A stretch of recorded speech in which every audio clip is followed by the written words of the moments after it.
చందమామ కథ. గురు బాధ్యత. బ్రహ్మదత్తుడు కాశీ రాజ్యాన్ని పరిపాలించే కాలంలో బోధిసత్వుడు తక్షశిలా నగరంలో ఒక గొప్ప శిల్పాచార్యుడిగా జన్మించాడు. ఆయన వద్ద శిల్ప విద్య అభ్యసించటానికి దేశం 4 మూలల నుంచి అనేక మంది రాజకుమారులు వస్తుండేవాళ్ళు. తక్షశిలా నగరపు శిల్పాచార్యుడి ఖ్యాతి విని కాశీరాజు తన కుమారుణ్ణి కూడా విద్యాభ్యాసానికి గాను ఆయన వద్దకు పంపటం మంచిదని నిర్ణయించాడు. 16 ఏళ్లు సరిగ్గా నిండని రాజకుమారుడు ఒంటరిగా దూరాన ఉన్న తక్షశిలకు వెళ్ళి అక్కడ గురు శుశ్రూష చేసి విద్య అభ్యసించటం మంత్రులకు సామంతులకు ఇష్టం లేకపోయింది. మహారాజా, శిల్ప విద్యలో ఉత్తీర్ణులైన వారు మన నగరంలో లేరా? అబ్బాయి గారిని తక్షశిలకు పంపటం దేనికి అన్నారు వాళ్ళు. రాజు ఈ సలహా ఆమోదించలేదు. ఎందుకంటే రాజకుమారుడి హోదాలో నేర్చుకున్న విద్య రాణించదు.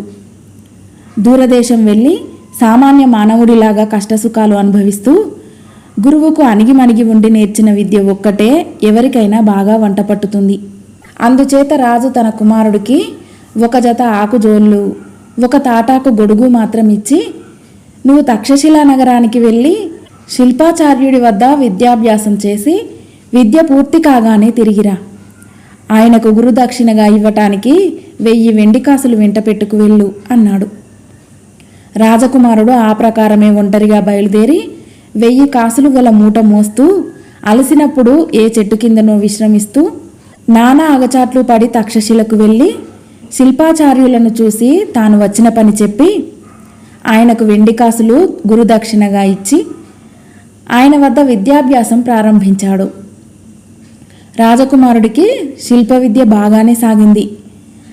అతని తెలివితేటలకు గురువు సంతోషించాడు. కొంతకాలం గడిచింది. గురు శిష్యులు ప్రతి ఉదయము ఊరి వెలుపల ఉన్న నదికి వెళ్ళి స్నానం చేసి వస్తుండేవారు. ఒకరోజు వారు స్నానం చేసే సమయంలో ఒక ముసలమ్మ కొన్ని నువ్వులు తెచ్చి నీటితో కడిగి శుభ్రం చేసి నది ఒడ్డున బట్ట పరిచి వాటిని ఆరబోసింది. రాజకుమారుడిది చూసి చప్పున స్నానం ముగించి ఒడ్డుకు వచ్చి ముసలమ్మ పరధ్యానంగా ఉన్నట్టు కనబడిన సమయంలో గుప్పెడు నువ్వులు తీసి నోట పోసుకున్నాడు. అయితే ముసలమ్మ ఈ సంగతి గమనించింది, కానీ ఏమీ అనలేదు.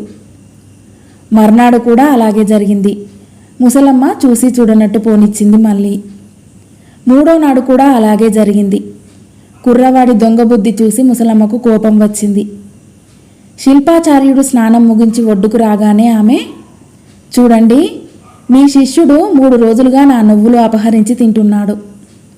నువ్వులు పోయాయని నాకు విచారం లేదు, కానీ అతను దొంగ బుద్ధులు అలవరుచుకోవటం అతనికి మంచిది కాదు, మీ కీర్తికి మంచిది కాదు. అలా ఎప్పుడూ చేయకుండా శిక్షించండి అన్నది. శిల్పాచార్యుడు ఇంటికి వెళ్ళగానే రాజకుమారుడి చేతులు గట్టిగా పట్టుకోమని మిగిలిన శిష్యులకు చెప్పి అతని వీపుపై బెత్తంతో 3 దెబ్బలు కొట్టి, కూడని పని చేసినందుకు నీకిది శిక్ష, ఇక ఎన్నటికీ చెయ్యకు అన్నాడు. రాజకుమారుడికి గురువు మీద పట్టరాని ఆగ్రహం వచ్చింది. అయితే అతను కాశీ రాజ్యం పొలిమేరలో రాజకుమారుడు గాని ఇక్కడ సామాన్య మానవుడు. అతనిని దండించే అధికారం గురువుకున్నది. నేను రాజునయ్యాక ఈ దుర్మార్గుణ్ణి ఏదో మిష మీద కాశీ రాజ్యానికి పిలిపించి తప్పక ప్రాణాలు తీస్తాను అని రాజకుమారుడు అక్కసు కొద్దీ అప్పటికప్పుడే శపథం చేసుకున్నాడు. కాలక్రమాన రాజకుమారుడి చదువు పూర్తి అయింది. అతడు కాశీకి తిరిగి వెళ్ళిపోతూ గురువుకు నమస్కరించి ఆయన ఆశీర్వాదం పొందాడు. తర్వాత అతను గురువుతో, ఆర్య, నేను రాజునయ్యాక తమరు ఒకసారి తప్పక కాశీ దయచేయాలి. అప్పుడు నేను తమరిని యథోచితంగా సత్కరిస్తాను అన్నాడు. గురువు సంతోషించి సరేనన్నాడు. కాశీ రాజ్యానికి తిరిగి వెళ్ళిన కొంతకాలానికి రాజకుమారుడు రాజ్యాభిషిక్తుడయ్యాడు. ఒకనాడు అతనికి తన గురువు విషయం జ్ఞాపకం వచ్చింది. వెంటనే అతను ఒక నౌకరును పిలిచి, ఓరి, నువ్వు తక్షశిలా నగరం వెళ్ళి శిల్పాచార్యుణ్ణి కలుసుకొని ఆయనకు ఈ ఆహ్వాన పత్రిక అందజేయి అన్నాడు. శిల్పాచార్యుడు ఆహ్వానం అందుకుని కూడా వెంటనే బయలుదేరలేదు. రాజు సింహాసనం ఎక్కిన మోజులో ఉంటాడు. రాజ్యభారం బరువు తెలిసి వచ్చాక చూద్దామనుకున్నాడు శిల్పాచార్యుడు. ఆ ప్రకారమే శిల్పాచార్యుడు కొంతకాలం గడిచాక కాశీనగరానికి వెళ్ళి తన శిష్యుణ్ణి చూడబోయాడు. రాజుగారి గురువుగారు వచ్చారని సభాసదులు శిల్పాచార్యుడికి చాలా మర్యాద చూపించి ఉన్నతాసనం ఇచ్చారు. గురువును చూసిన క్షణం నుంచి రాజుకు పాత పగ జ్ఞాపకం వచ్చి కోపం పొంగి వస్తున్నది. అతను మాటల మధ్యను గురువుకేసి తిరిగి, ముష్టి నువ్వులు పిడికెడు తిన్నందుకు శిక్షించిన వాణ్ణి చేతికి అందినప్పుడు చంపకుండా వదిలిపెడతారా అని అడిగాడు. సభలో ఇంకెవ్వరికీ అర్థం కాకుండా శిల్పాచార్యుడికి చావు భయం కలిగించి తర్వాత వీలు వెంట ఆయనను చంపేద్దామని రాజు ఉద్దేశించాడు. అయితే రాజు అనుకున్నట్టు శిల్పాచార్యుడు బెదరలేదు. పైపెచ్చు ఆయన రాజు రహస్యం బయట పెట్టేశాడు. ఓ రాజా, నువ్వు నా దగ్గర శిష్యుడవుగా నా బాధ్యత కింద ఉన్న సమయంలో నీ తాహతుకు తగని పని చేశావు. శిష్యుడి దుష్ప్రవర్తనను దండించి సన్మార్గంలో ఉంచటం గురువు విధి. నిన్నానాడు నేను దండించి ఉండకపోతే నువ్వు ఈ పాటికి కాశీరాజ్యానికి దొరగా ఉండటానికి మారుగా దొంగవై ఉందువు. బుద్ధిమంతులైన వారు తప్పు దండించిన వారిపై ఎన్నడూ ఆగ్రహం పూనరు, కృతజ్ఞత చూపుతారు అన్నాడు శిల్పాచార్యుడు.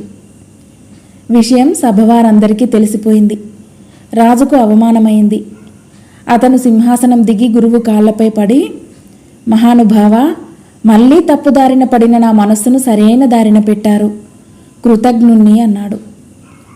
రాజులో వచ్చిన మంచి మార్పుకు సభాసదులతో పాటు గురువు కూడా ఎంతగానో ఆనందించాడు. రాజు కోరికపై శిల్పాచార్యుడు తన కాపురం తక్షశిల నుంచి కాశీకి మార్చి ఆస్థాన ఆచార్యుడిగా ఉండి రాజును సరైన మార్గాన నడిపించాడు. కథ సమాప్తం.